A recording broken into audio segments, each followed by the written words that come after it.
54,000 post and वो तो दिखता नहीं है।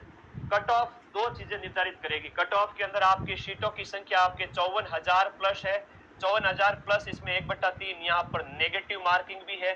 ज्यादा नेगेटिव में अपने को फंसना नहीं है। लिमिटेड प्रश्न, चाहे आपके जनरल ओबीसी वाले बच्चे हैं तो 100 प्रश्न, 105 प्रश्न, 110 प्रश्न करके, उसमें से भी अगर मैं बात करूं, इन बच्चों ने बहुत समझदारी अगर दिखाई तो देखो किसी बच्चे ने ओबीसी जनरल, इन बच्चों की बात करो 65, 67, 70 मान लो ज्यादा से ज्यादा 130 प्लस लाने वाला रेस में होगा, आराम से रेस में होगा जनरल ओबीसी वाला। अब एससी एसटी है, ओबीसी, ईडब्ल्यूएस वगैरह है, इनकी थोड़ी और कम चली जाएगी। तो ध्यान रखना, मेरे बात को ध्यान रखना, 130 नंबर लाने के लिए आपका काट पीट करके 80 प्लस क्वेश्चन राइट होने चाहिए। काट पीट करके, काट पीट करके का मतलब ये हुआ कि आपने अगर 100 प्रश्न अटेम्प्ट किए, 105 अटेम्प्ट किए, 15 छोड़ दिए, इसमें से मान लो आपके 90 राइट हो गए, है ना, 90 राइट हो गए, 105 में से 15 गलत हो गए, 90 राइट हो गए।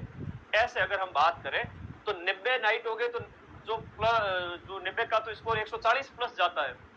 आप 1.66 से गुणा करके देखो, हर एक प्रश्न जो 1.66 का है, आप 140 से भी ज्यादा नंबर ले आओगे, जो कि 75 लगभग आपका 70% से भी ज्यादा होता है।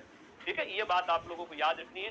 तो इन 90 में से फिर वो नेगेटिव वाले 15 काट दो, 8-10 नंबर कटेंगे, तो 140 में से फिर 133-35 तक नंबर आ जाएंगे। जिसने यहाँ पर जो है 105 एक अटेंड किए और उसके बाद भी उसके 15 गलत होने के बाद जो नंबर आ रहे हैं काट पीट करके, वो उसके आएंगे 80 प्लस के अंदर 135 के लमसम नंबर आ जाएंगे, तो वो सिलेक्शन ले लेगा। और डंके की चोट पे सिलेक्शन लेना, कहने की कोई बात ही नहीं है, आराम से सिलेक्शन होगा उसका।